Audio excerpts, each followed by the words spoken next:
কৃষি কাজের যারা যুক্ত রয়েছেন কৃষকরা ভীষণ রকমভাবে ক্ষতির শিকার হয়েছেন। বেশ কয়েকটি জায়গায় কৃষি জমি জলাতলায় থাকায় সবজির ভীষণ রকম নষ্ট হয়েছে এবং বলা যেতে পারে কৃষকদের মাথায় হাত। এই সময়ের মধ্যে সবজি ক্ষেতের যে ক্ষতি হয়েছে তাতে বলা যেতে পারে তা শুধু অর্থনৈতিকভাবে কৃষকরাই সেখানে ক্ষতিগ্রস্ত হয়েছেন, চাষিরাই সেখানে ক্ষতিগ্রস্ত হয়েছেন তা নয়, একাধারে সবজির দাম আরো অস্বাভাবিক বাড়তে পারে এবং অবশ্যই বলা যেতে পারে যারা এই ব্যবসার সঙ্গে যুক্ত রয়েছেন তাদের মধ্যে একটা অংশ আছেন এই সুযোগে ক্রেতা সাধারণের পকেট কাটবেন, সেটা স্বাভাবিক ঘটনা।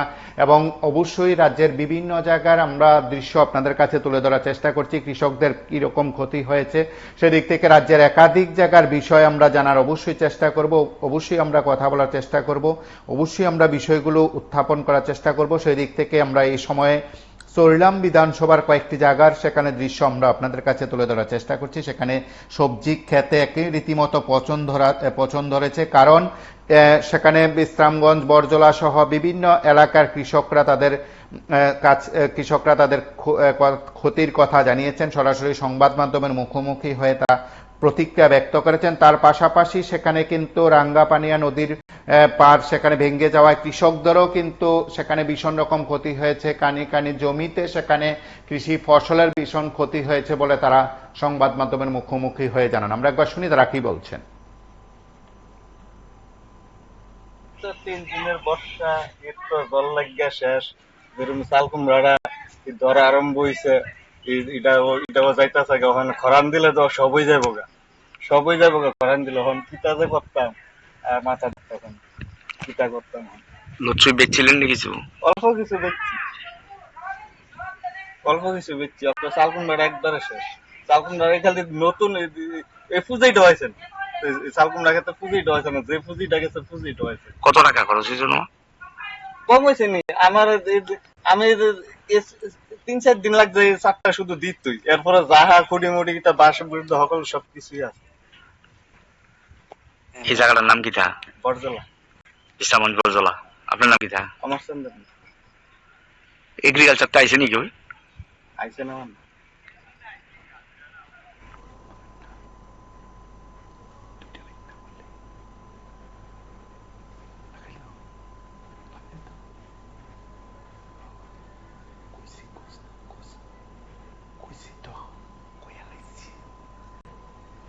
আপনারা আরো একটি দৃশ্য দেখলেন যে যেখানে কিন্তু নদীর পার ভেঙে যাওয়ার ফলে কৃষকদের ভীষণ রকম ক্ষতি হয়েছে বলে সরাসরি তারা জানিয়েছেন। এবং আপনারা যে দৃশ্য দেখছেন সেখানে কিন্তু নদীর পার ভেঙে যাওয়ার ফলে কৃষি জমিতে ব্যাপক ক্ষতি হয়েছে বলে কৃষকরা এবং সংশ্লিষ্টরা জানিয়েছেন। সংবাদ মাধ্যমের মুখোমুখি হয়ে তারা তাদের প্রতিক্রিয়া ব্যক্ত করেছেন। আমরা একবার শুনি তারা কি বলছেন। আমরা গত 3 দিন বৃষ্টিতে এই রাঙ্গাপানা সরাটা ভাঙ্গা আমরা প্রায় 500 কানের মতন ক্ষেত ভালো দেখতে পাইছে। এটা আমরা কি করে বাঁচবো হন। এবার সরাটা বান দেওয়া লাগে, আমরা আরো 2-3 বছর আগে কইছি, কিন্তু সরকার কোনো তনবি লয় না। এই জন্য আমরা দুঃখিত। এই যে আমরা ফসল নষ্ট হইলো 500 কানির ক্ষেত, এখন কি করে খামো, কি করে বাঁচবো, সব ভালো দেখতে পাইছে। কাজে আমরা সরকারকে জানাই অতি দ্রুত ইনকোয়ারি করে আমাদের বাঁচার সাহিত করার জন্য। এই জায়গাটার নাম কিটা? এই জায়গার নাম হলো বরকবাড়ি আন্তরিক ভিলেজ এডিসি এবং বিশ্রামগঞ্জ সুইলা মার্দি ব্লক। এই গ্রামটা হলো আমতলী এডিসি ভিলেজের আন্ডারে বরকুর বাড়ি।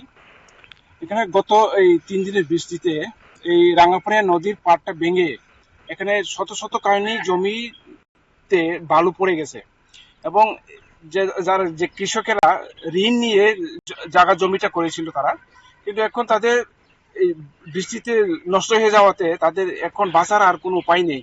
ধানগুলি সব নষ্ট হয়ে গেছে এবং তার জন্য আমরা সরকারের কাছে আবেদন করছি এই নদীর চরটা পাড়টা যাতে তারা বাদ দিয়ে, স্থায়ীভাবে বাদ দিয়ে এই ধান খেতে প্রোটেকশন দেওয়ার জন্য।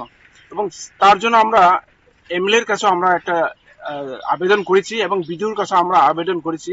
আজকে অফিস বন্ধ থাকার জন্য আমরা যেতে পারিনি। আমরা মঙ্গলবারে বিডিও সাহেবের কাছে আমরা যাব এটা দরখাস্ত দেওয়ার জন্য, এবং তারা যাতে এইগুলি অ্যাসেসমেন্ট করে ক্ষয়ক্ষতি নিরূপণ করে কৃষকদের ক্ষতি পূরণ দেওয়ার জন্য যাতে ব্যবস্থা করে এবং তাদের পেটে যাতে এক মুঠো ভাত তারা খেতে পারে তার জন্য ব্যবস্থা করার জন্য আমরা আজ এখানে এলাম। কতখানি জমি হইব? এখানে প্রায় 400-500 খানি জায়গা হবে। এখানে সব ভালো পড়ে গেছে। সব ভালো পড়ে গেছে।